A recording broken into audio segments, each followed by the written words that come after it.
Okay. So why don't we just get started now and then we can hop into this. We can let anyone else hop in when they join. And so, yeah, let's do this. I That's will start good. with an introduction. Okay. All right, you guys. So thank you so much for joining us today. My name is Eden, and I am the COO of the board. And I am so excited to be moderating this afternoon's event. And this is the first event of ours for 2022. So I'm so excited. We have a lot of fun events coming up soon, but this is our first one to kick it off. And before we get started, if everyone could please keep themselves muted until the end when we open it up for questions, that would be great. And if you have any questions that arise at any point, like I said before, you can put them in the chat and we will address them during the Q&A. So we are so excited to talk with our friend Brittany Cox today. Brittany is making a splash in the marketing world. She is the founder of Serendipity Company, which is a small business marketing agency that focuses on creating thoughtful and strategic plans that actually work for businesses. Serendipity Company goes beyond impressive engagement numbers and instead really specializes on campaigns for each business that they work with to ensure long-term success. So Brittany, thank you so much for joining us today. Thank you guys for having me. So excited. Thank you. So let's get into it. So you have been in the marketing industry for quite some time now. You've climbed your way to the top and worked at several different agencies. Can you tell us about your experiences and your journey within these agencies and how it drove you to start your own company? 100%. So my first job right out of college, I graduated on a Friday and I started work on Monday. So there was literally no break. We just dived right in. And it was the branding agency and it was associated with a media company. So we kind of had like an ad side and like a media side, but we were all in the same building. So I got to go to a lot of events and like kind of help on the events. And we did a lot of branding work, a ton of social work, like social media. And I really got to work in an extremely creative and like an environment where you kind of like made your own path, which is really fun, but also difficult being 22. And then moved to New York and started working at an agency called Roxa, which is kind of an under the radar, like large agency where they were Verizon's like #1 CRM agency. So pretty much they had like 6 locations across the US, but in New York, pretty much everyone there worked on Verizon. So I got to do a bunch of different work on Verizon, the brand Audi, like the car brand, Amazon, some like digital work. And I was really, really lucky in that, like, if you wanted to kind of like be a champion there and like work on a lot of different stuff, like they gave you a ton of opportunity to do more. So I kind of like always had the idea of working on my own, but I really thought I was going to need a lot more experience like than I did when I left. And as it turned out, like if you're a hustler and you're like willing to just work, you can really figure things out like much faster and more strategically than you might think.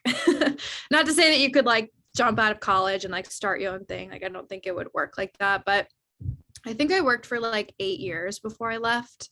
And I got to travel, which everyone always was like, oh, traveling for work so glamorous. I'm like, it's really not. Like, it actually kind of sucks. Like, you're working long hours, you're like exhausted, you're like, you have like lots of expenses and stuff like that.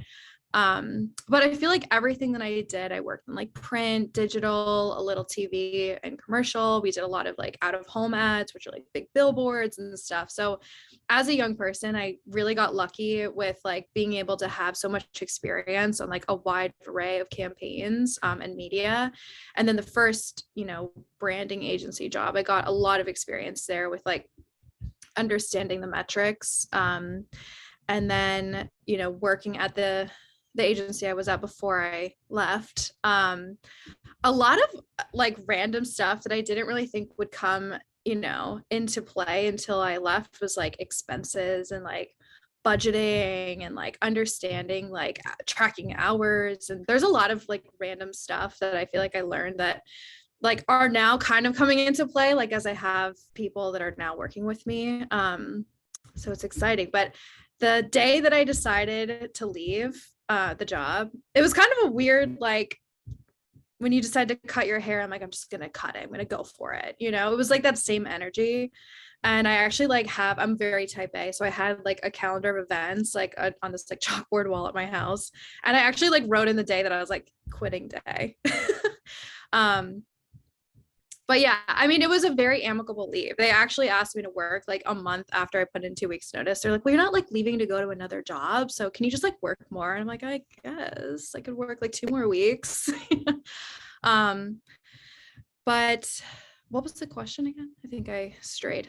So yeah, what drove you to start your own company Oh, after what drove me to working that in all the place? different agencies? Yeah. Okay. So both my sisters and my mom are on this call, so they all kind of know this, but my parents were both small business owners when we were growing up. And I got to have like a lot of knowledge, like with how the inner workings of like a small business are and how like every dollar counts, like you don't have money to play around. Like you have to hit your target and keep going.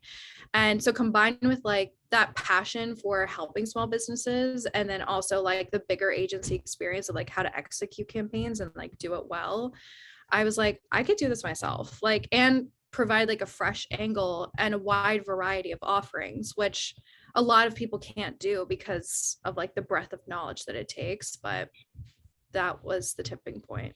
Verizon was going through a reorg, like a restructure, and I was actually in line to get a promotion.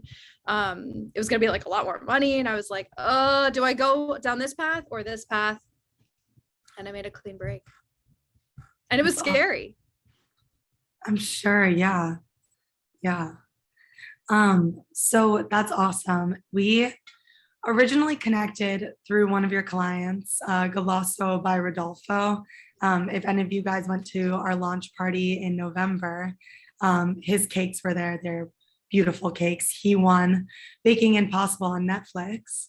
So what types of clients do you typically work with within the small business world? So we are intentionally diverse, which is definitely not a typical structure. So I'm a big foodie. I have a passion for food. I have a passion for baked goods, which is where I'm at right now as a client's office.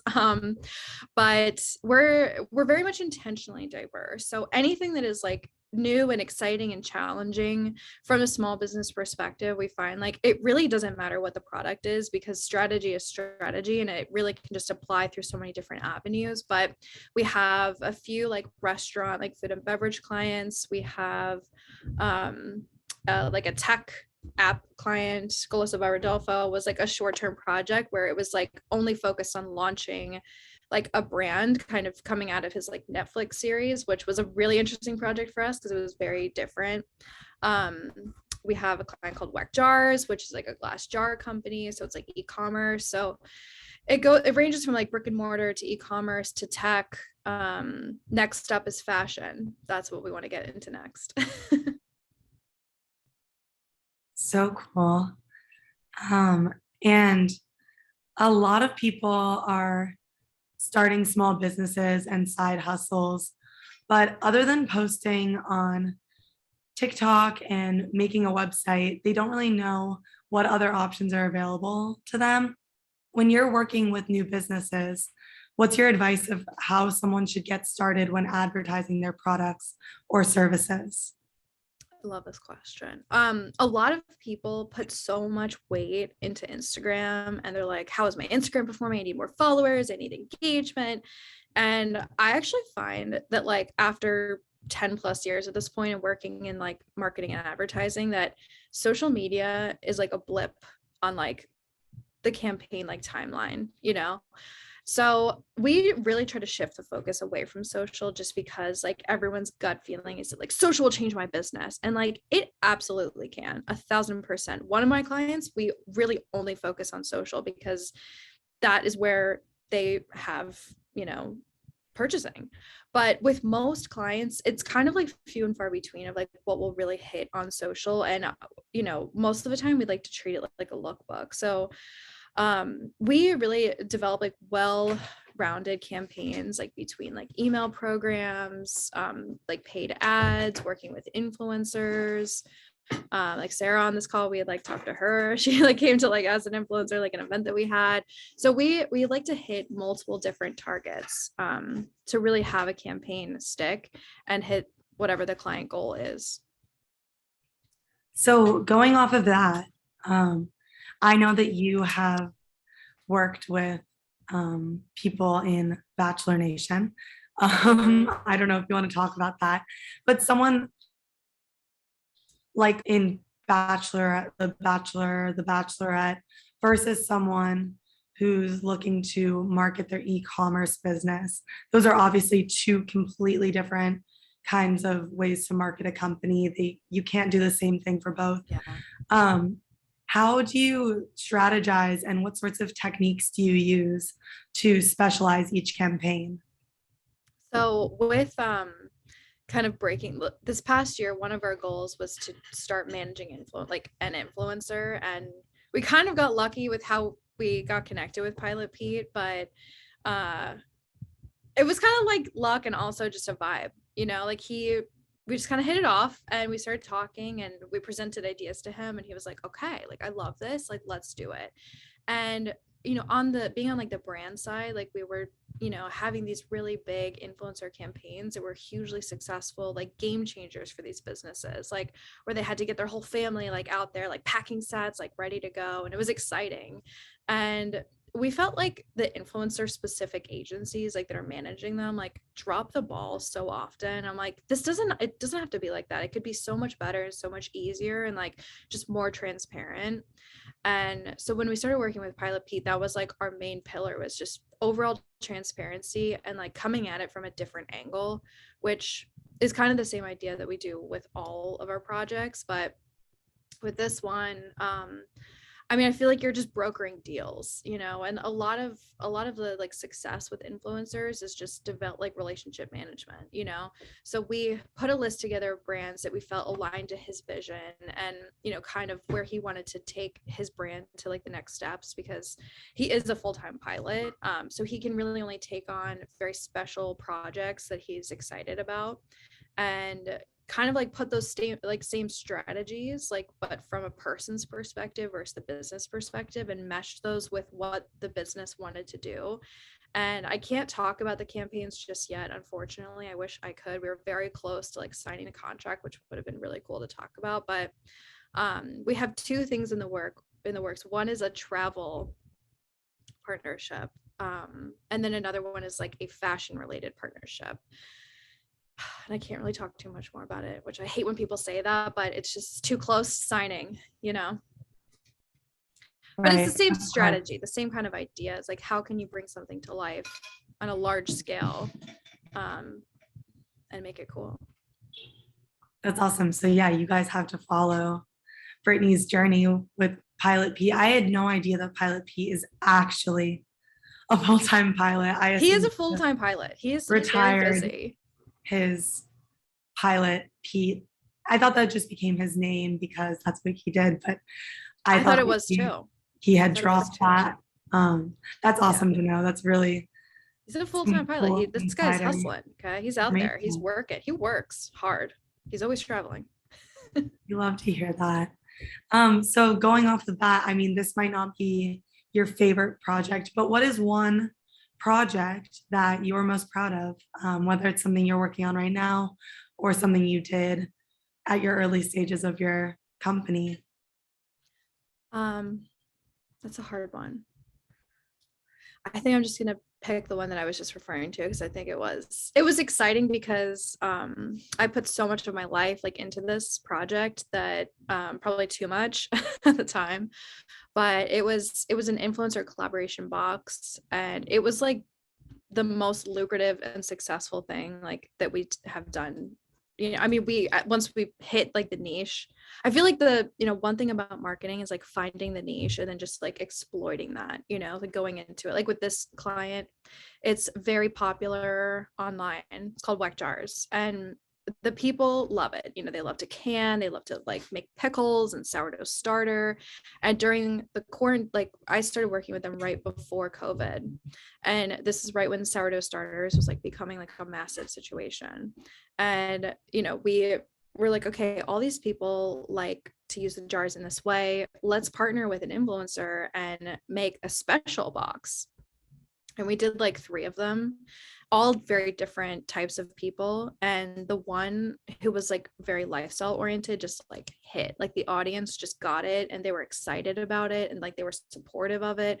They wanted more, it was very exciting. But their entire like family, it was a family business. And a lot of people think that this client is like some big corporate entity, but it's very much not. And like their entire family was in there for like 2 weeks straight, just like packing these orders. And it was exciting because like they were like sweating and like crazy and like, all over the place. But it's exciting when something like comes to life and it like changes a part of someone's life in a cool way.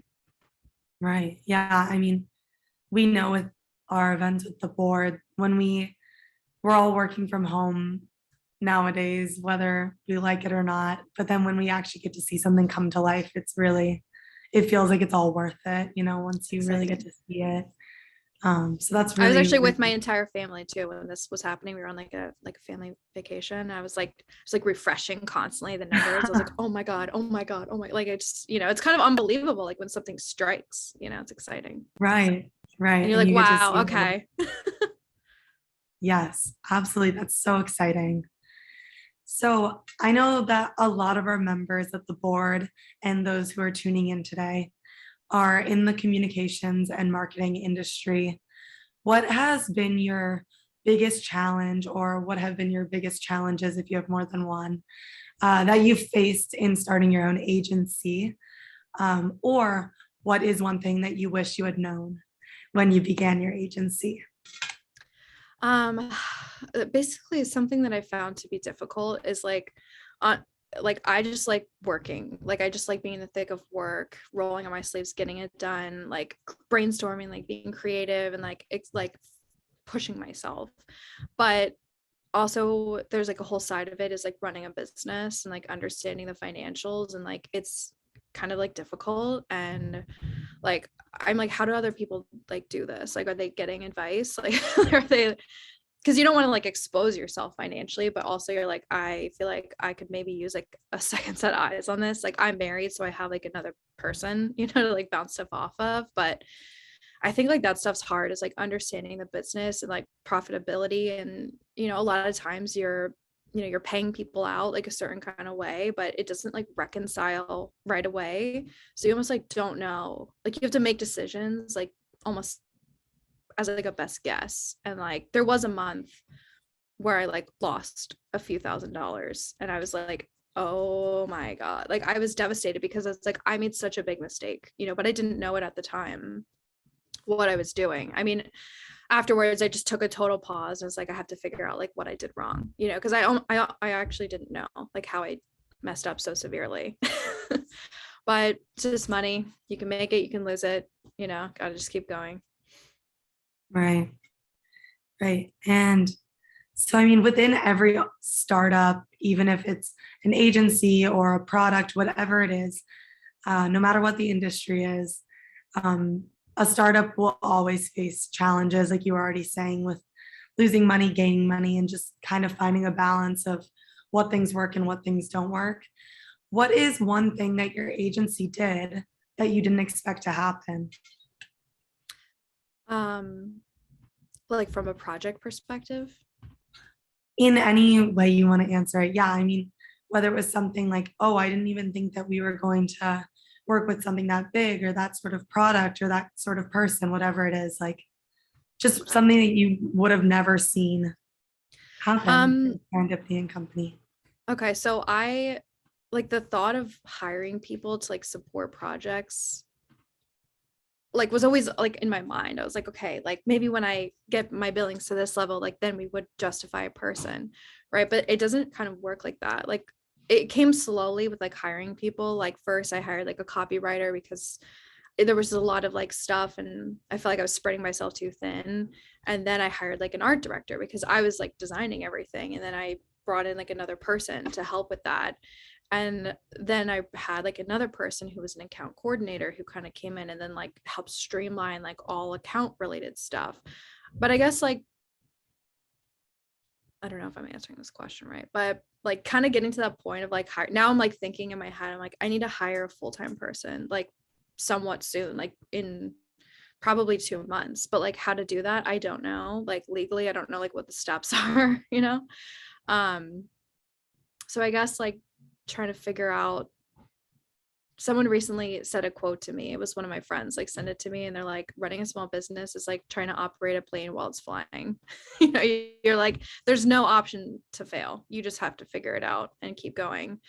And usually that means like weekends, like early mornings, late nights. Like there was a while where I was waking up at 4 a.m. to start work by 5 and then ending at like 8 or 9 p.m. because I was like, there's just not enough hours and I have to figure these things out. And so it just comes into like that. Yeah, your company becomes your child. Yeah. For sure. And this is just a fun question to sort of wrap things up before we open it up to the audience. Marketing is changing at such a rapid pace. We notice with influencer marketing, and just like certain platforms are dying while other ones are starting. What is to you the most exciting marketing trend at the moment? That's a great question. I feel like just kind of like utilizing TikTok better for business is exciting because I feel like during the quarantine is like perceptually for me, like when TikTok really started to become like top of mind for people and like making all the little dance videos and everything. But then, you know, as things started to calm down in the world, then there's a new way to like utilize. I mean, there's always going to be a new platform, you know, whatever that might be. And like figuring out how to like best like squeeze everything out of it is always going to be a marketing idea, you know. But I feel like a fun trend is like just better meshing business and TikTok in like a natural, organic way that doesn't feel like an ad or sponsored content is a current challenge slash fun thing to learn. Totally. Totally. Awesome. So those are all the questions I have for you right now. Is there anything else that I didn't bring up that you want to talk about before I open it up to the audience? One more thing could be cool to just add is like, Yeah. I feel like a lot of time, like, I mean, this is at least just my takeaway, like running a business is a lot of research. Like there's a lot of time and research that goes into it. And like being like hip and relevant to what's happening just takes time. And usually in like your downtime, like when other people might be like relaxing, like you're, even if it's like through TikTok, like watching videos, like you're still understanding and thinking and like conceptualizing. So I don't know, just like a fun thing to add. Yeah. Research, time, effort, and like Totally. mindset, you know, making your mindset like there is no option but to succeed. Like if you light a fire under your own ass, like you will not stop. Yeah. There you go. Put it I in the love book. that. Put it in the book of quotes. Yes. I love that. So I'm gonna go into the chat. If any of you guys have questions for Brittany and you want to type it in, or if you want to unmute yourself and just say it, you're more than welcome to. But I'm going to start with one that I see already.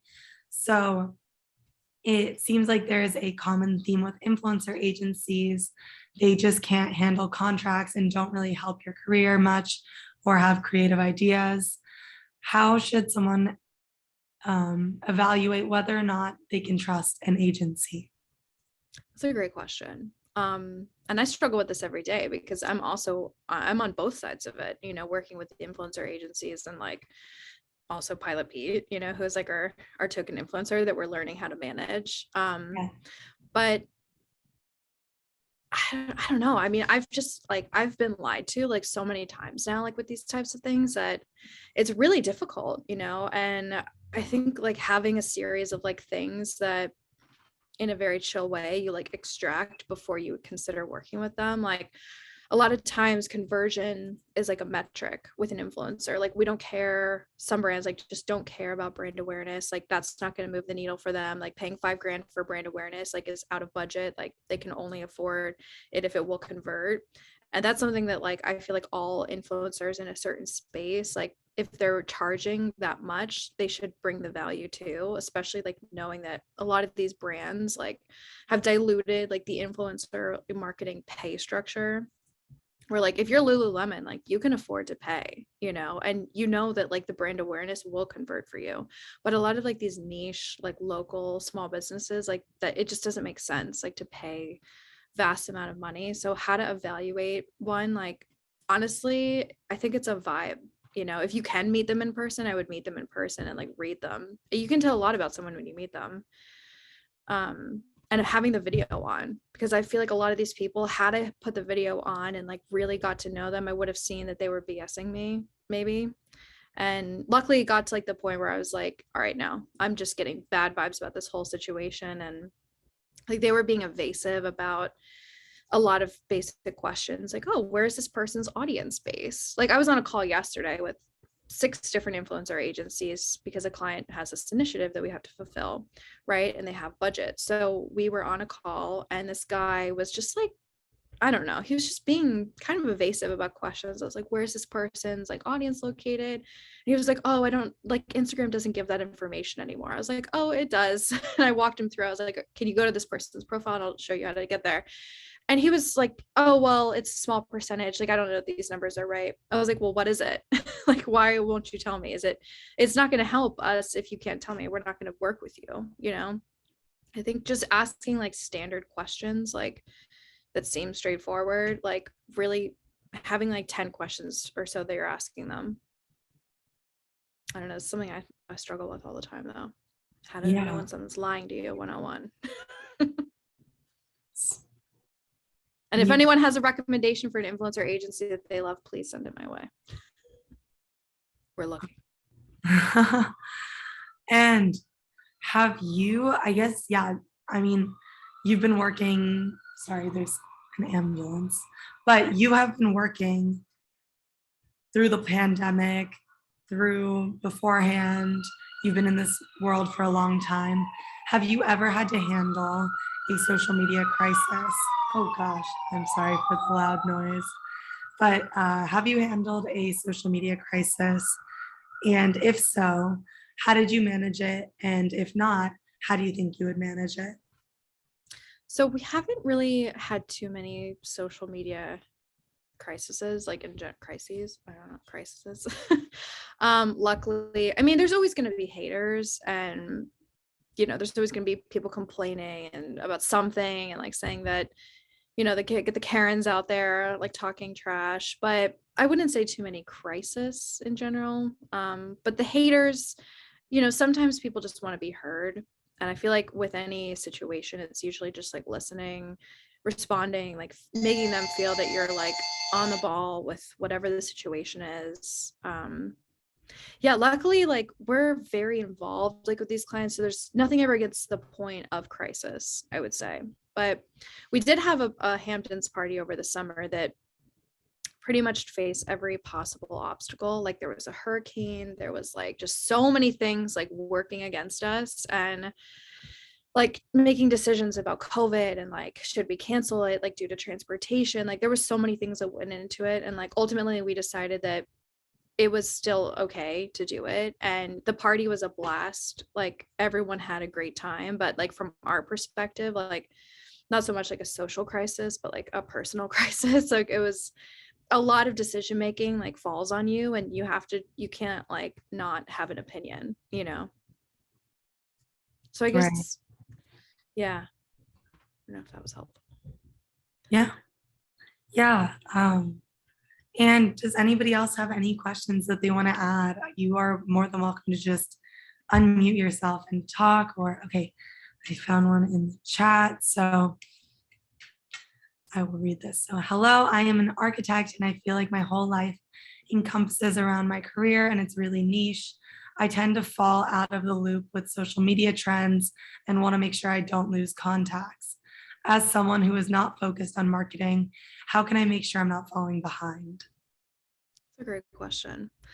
I feel like at some point in time, like everyone was reading a newspaper, not so much probably our generation of people, just generalizing age, but a lot of, there's always been like forms of communication, like how people are getting information. And I feel like the push notifications came out for news, and you're like, okay, I don't actually have to read the article. I can just get the headlines and like be relevant, like know what's happening, which is like my current form of how I'm learning. But with this kind of stuff, I feel like, it's just time, I feel like for myself, like when I first wake up, I buffer like 30 minutes of my day to like going on Instagram, going through notifications, like seeing what's going on, like just, like light overviews of people's profiles, like see what's going on. And then I go on TikTok and I'll watch videos for like, I try to like limit myself on time because it's easy to get like sucked in.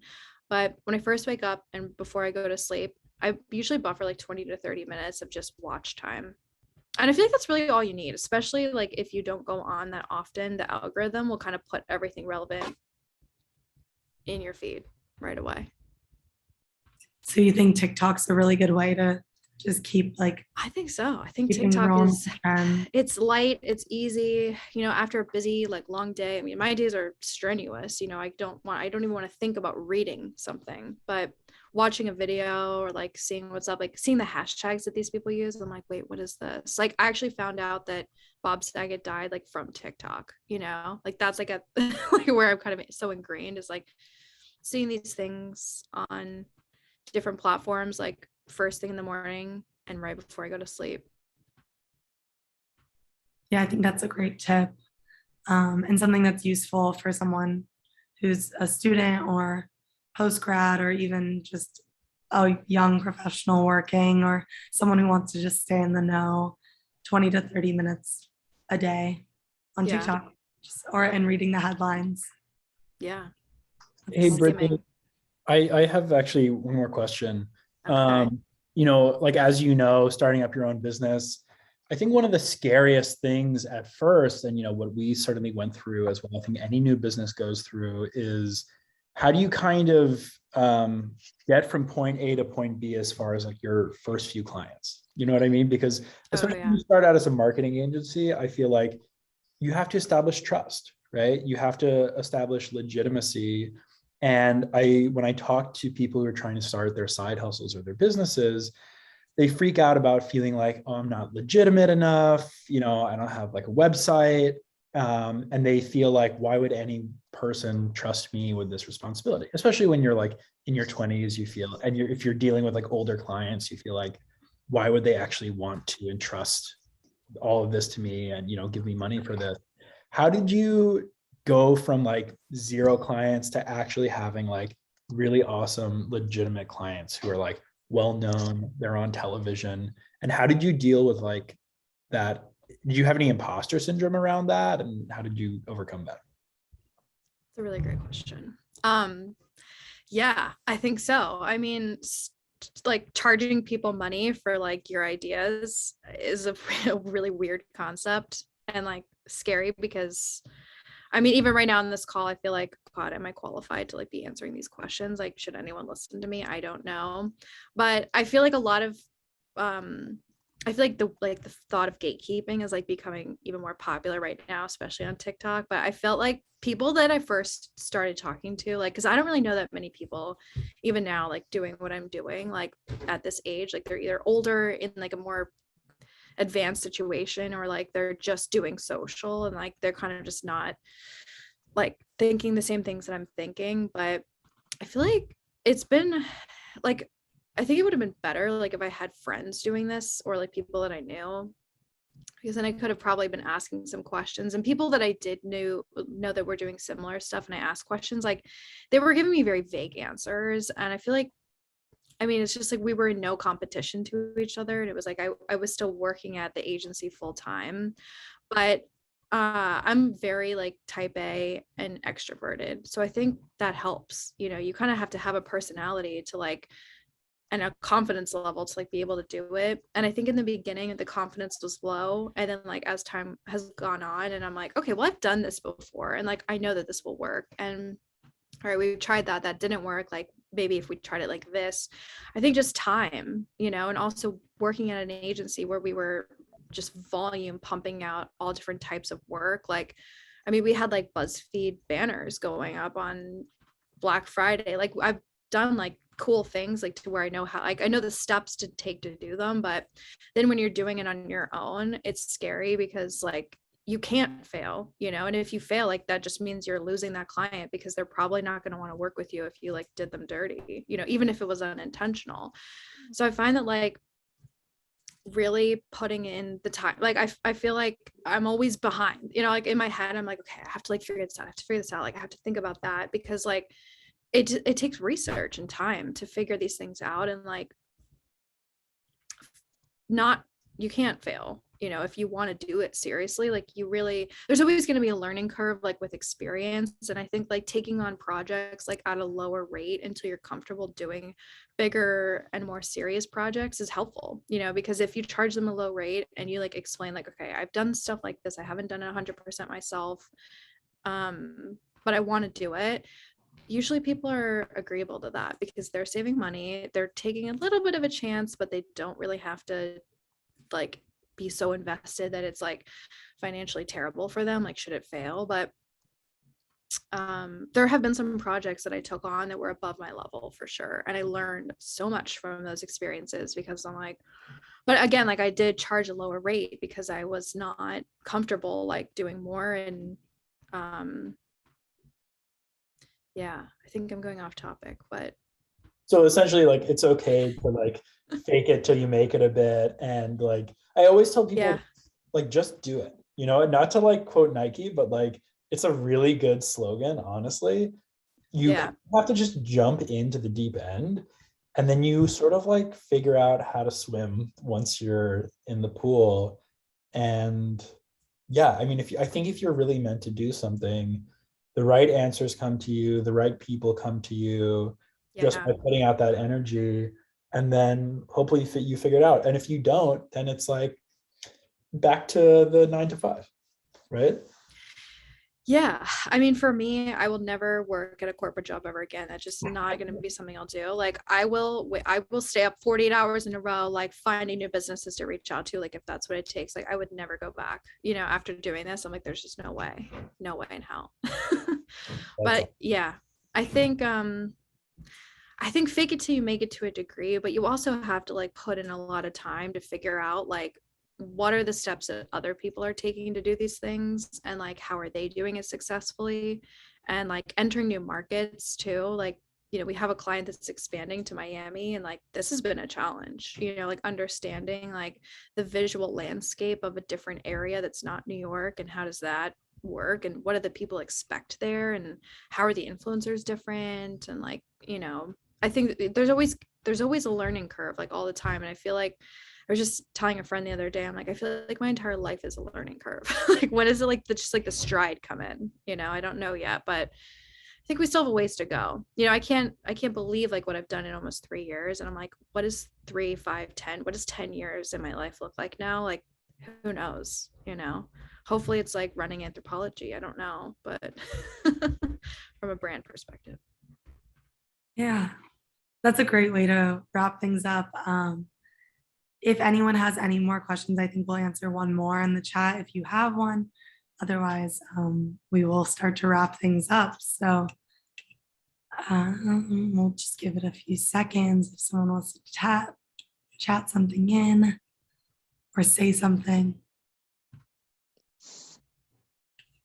These are some good questions. Yeah, everyone, thank you so much for participating, everyone who did, and thank you all for coming. Yeah, thank you guys for having me. This was I was gonna add one thing in here. Yeah. When Brittany started this business and went out on her own, of course, it was a scary thing, but I did the exact same thing when I was younger, when I bought an Adecco franchise. And every time Brittany went after an account when she started out, and she, you know, she knew what she was doing because she came from the advertising world. but when she went after her first account and she won it, and then she went after her second one and she won it, and her third one, and she just kept, every time she went after an account and she won the account, it was so crazy because like she never got rejected. So I don't think she knew what the meaning of failing was or not winning the account. So we were constantly sending congratulations and accolades to her, and you know, and she just kept I was like, one's got to say no. There's got to be somebody that's going to say no. You're not right for us. But it never happened. It still, to my knowledge, has not happened. So she had the fortune of being blessed with, you know, being aggressive enough and pricing it right, and her decks are amazing that she presents to the clients that shows them exactly what she can do for them. So, you know, I as a mom, you know, I couldn't be more proud, but I also see that she methodically planned it out, like she does everything, including a vacation to detail. And she you know, that's how I think she won those accounts. She just went after it very methodically, and you know, had a vision and had it all laid out in Excel and said, this is how I'm going to do this. And just, you know, and I agree with, you know, Maximilian, when you said, like, you know, Nike slogan, just do it, is what she did. So I just want to say congratulations, Britt. Thank you. That was a really good point. I have really not had too many rejections. That's awesome. But they all have been, like, key to being a great entrepreneur. You have to have like an awesome, supportive mom, like yeah. You're right. I know. Well, yeah, thank you. Love it. Awesome. I love it. You guys, thank you. Brittany, thank you so much for your time. And thank you guys for spending your lunch break with us for the last hour. So we have a bunch of great events coming up. On January 23rd, we have a boozy yoga brunch and also career coaching session with one of our team members, Samantha Sloan. And also, if you're tuning in and you're not a member already and you're in New York City, I highly recommend joining the board because you get to attend all of our events for free.